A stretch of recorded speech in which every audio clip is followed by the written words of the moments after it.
Okay, today is the 15th of May 2016, and this video is about how you can already read the tarot even if you think you can't. So I have 3 or 4 points to make. So I think we can all read a newspaper, and when we read a newspaper we don't use intuition or psychic ability, but we can follow the story. And the point is, other people can understand the same points that we understood from reading the story. So it's not like we have to come up with a private or personal interpretation, right? So we may read the story and think this confirms what I already think, or we can be annoyed and think this writer is biased. But nevertheless, we read the story and we get the idea of what the story is about, and other people can read the same story and take the same meaning from it. But if a tarot reading depends on the reader's personal take on cards, on the cards that come up, and that personal take doesn't really make that much sense to somebody else or to the questioner, or if the reader's personal take doesn't have much logic that can be understood by other people, then we have to, I think, wonder how correct the reading is, even if the reader is quite convincing. Because just because somebody is convincing doesn't mean that what they're saying is accurate. So in the same way that several people can read the same news item and understand it the same way, then I think if other people, as well as the questioner, can follow the sense that the reader is making of the cards, then this is better, I think. So I want to suggest that when it comes to reading the tarot, we should think of it along the lines of reading a newspaper.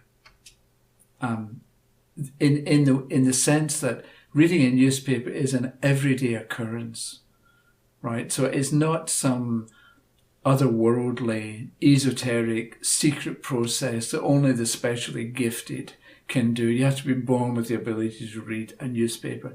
It's not like that. And if we can look at the reading the tarot as reading a newspaper, this means that a dozen different readers will tell a similar story, given the same cards, or they're going to come up with a similar answer. Even if the examples that they give are not exactly the same, they're going to be similar, right? So let's say you get the Two of Cups reversed coming up in the reading.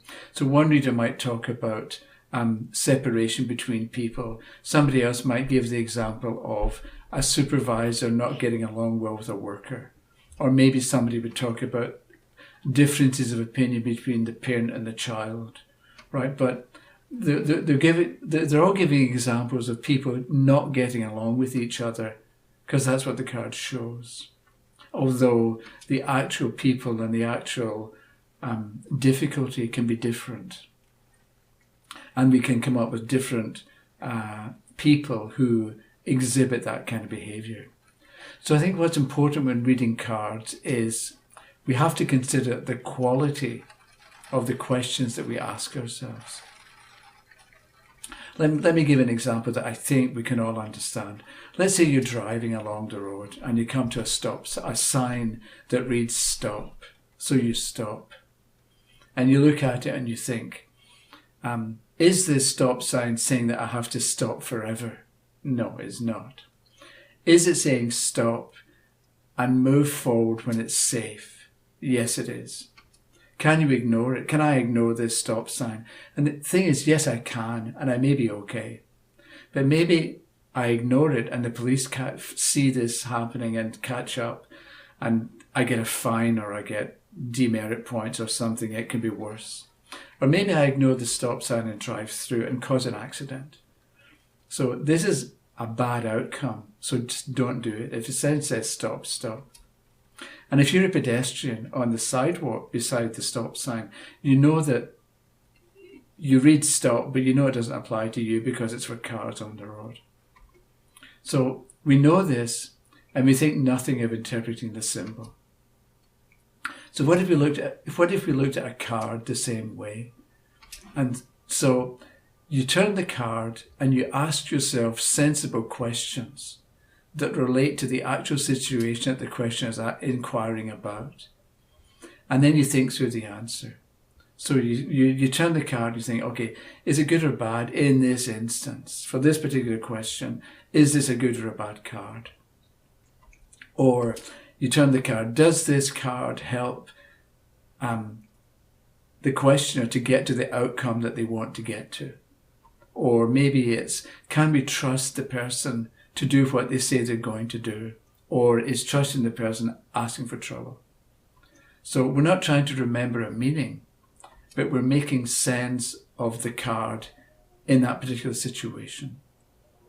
And at the same time, if you think about reading a newspaper, you can look at, let's say you're doing a yes, no, or past, present and future spread. You can look at the card for the past and think, I'm reading yesterday's newspaper. It's all happened, so it may continue on into the present, but this is basically yesterday's news. The present, the card for the present is what's going on today. And maybe most interestingly, the card for the future, this is you're reading tomorrow's newspaper today. And that's one way to think about reading a past, present and future spread with the idea of newspapers.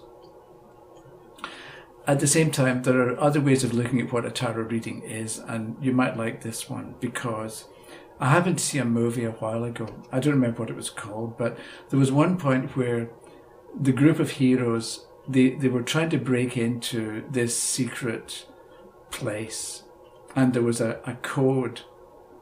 They had to punch in the correct code number. If they got it right, they would be able to enter this room. If they didn't, I think there was like a guillotine was going to come down and chop them in half, or a door was going to close and they'd be cut in half. But the thing is, the legitimate code changed every 60 seconds. So they only had 60 seconds to get the right number. Because if they didn't, the door would close, the security would come and they would stuck. It was all very exciting. Okay, so how about this? Think of a tarot spread that you're doing for somebody as a one-time code that will open the door or open the safe where the valuables are. And in this case, you'll open the door to the truth, or you'll open the door to the path that the person is meant to travel that's going to move them closer to a solution or help them see a better way. It's a one-time code that works. So what we interpret when we turn the card is for that questioner, for that question at that time.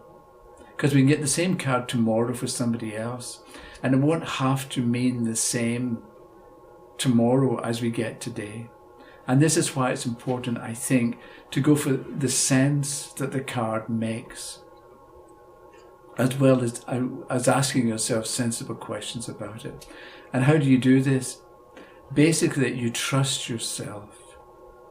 So you turn cards and you practice on your own, you practice with other people, and you make notes about what you observe. And you also give yourself permission to make mistakes for a few months until you get the hang of it. Because you turn a card, you're not going to say everything about a card for every question, partly because you don't have time, and also because not everything in the card is going to be relevant.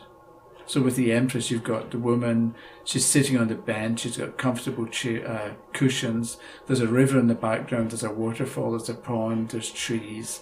That's a lot, but not all of that is going to attract your attention at the time of the reading. But if you turn the card and get the Empress and relax and talk about what you see at that moment, remembering it's a one-time key, and talk about what you see and trust that you're going to talk sense and that you're going to automatically choose the bits and pieces that are important. Even if you don't consciously understand at that moment, trust yourself and trust the tarot and listen to yourself and the kinds of things you say, and you're going to discover that you know more than you give yourself credit for.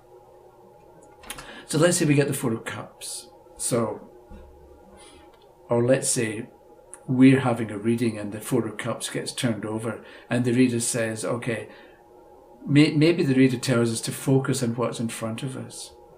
But then what do we do about the other cup that's up here off to the right? Do you dismiss what is out of sight as a distraction? Or do you pay attention to what's off in the distance? But if you pay attention to that, maybe you distract your focus from what you should be concentrating on, which is what's right in front of you. So what do? We ask ourselves sensible questions. So we look, if the other cards show concentration and good, if the other cards show concentration and getting good results and the benefits of focusing, then the Four of Cups is reinforcing the idea of focus on what's right in front of you and ignore what's off to the side, because it's going to be a distraction. So maybe if other cards are like the King of Swords, who probably is quite focused on what he's doing and is concentrated. Or maybe you get the Sun card. That would be a card of focus and paying attention.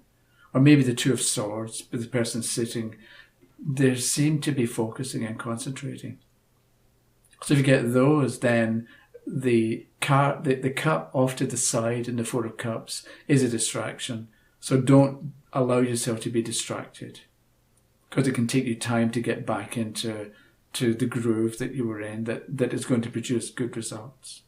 Or it could be the opposite, right? Because if the other cards that come up show good ideas that are outside the box, so to speak, then explore alternative possibilities and different ideas and left field ideas, because the Four of Cups would show you've kind of got tunnel vision and you only see what you want to see or what you expect.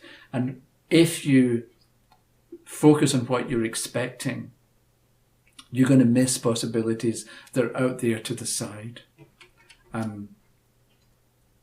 On the other hand, if the Four of Cups is on its own, let's say somebody wants to know what to do and you pick a single card, one card answer, then, and it's a Four of Cups and you don't know whether they should focus or not, what you do is you get the person to make up his or her own mind, because it may be that sometimes they should focus on what's in front of them and other times they should focus on what's off to the side or what's in the corner of their eye. But it's going to be up to them to decide. But what you're doing by talking like this is you're alerting the questioner in advance to something that's going to be important for them later.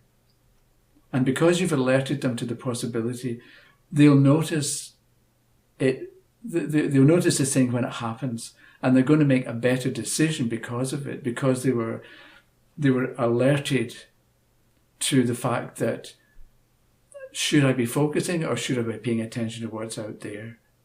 That's right. The tarot reading told me I have to make up my mind. So then it's up to them at that moment to decide what to do. But at least they're aware that they can focus on what's ahead and ignore what's over there. Or maybe they should be looking over here to see what the alternatives are instead of just dealing with what they expect. The thing is, we can often want a single, simple answer. But it's easy to forget that sometimes there's more than one answer for the same question, or the same card can apply to more than one person or more than one situation. Or the card can show the kind of thinking that is important for us or for the reader, the questioner to do. So it shows the kind of thinking to do, but it doesn't so much show the conclusion that we're going to come to if we think things through. So as an example, let's say I ask you for a reading and we get the Nine of Batons, right? So I'm the questioner. So if I'm on guard duty, which is what the Nine of Batons can show, you can talk about what I should be on the lookout for, right? Or what's going to be important. Let's say I want to know about a new job and you say, okay, the Nine of Batons is there. So in the new job, when something happens, because think of yourself as a guard, but it's up to you to look around you and assess what's important. So if something happens, assess how serious the threat is and think about the best reaction you can have. Don't automatically run out and react. Maybe that's what's important with this card, is that you think through or you assess the threat and figure out the best reaction you can have. Because if it's not serious, if the threat isn't a serious one, you don't need to act as if it were serious, right? So something can happen. And sometimes if you laugh, then that's going to defuse the situation. And that can be all it takes. So if the Nine of Batons comes up with somebody in a reading, get them to be aware of the sorts of questions they can usefully ask themselves so they're going to act appropriately, let's say in the future. So that's it for the moment. I expect to post another video next week, and I'll have an announcement then about something different that you can participate in if you want. And it's going to advance your understanding of the tarot, as well as increasing your ability to read it correctly. I'm not trying to be mysterious, but I need to set up a website over the next few days, and I need to make sure I get that done first, so that when I tell you what it is about, then there's something you can do and some place you can go to follow up the initial idea that I'm going to give you, ideally next week.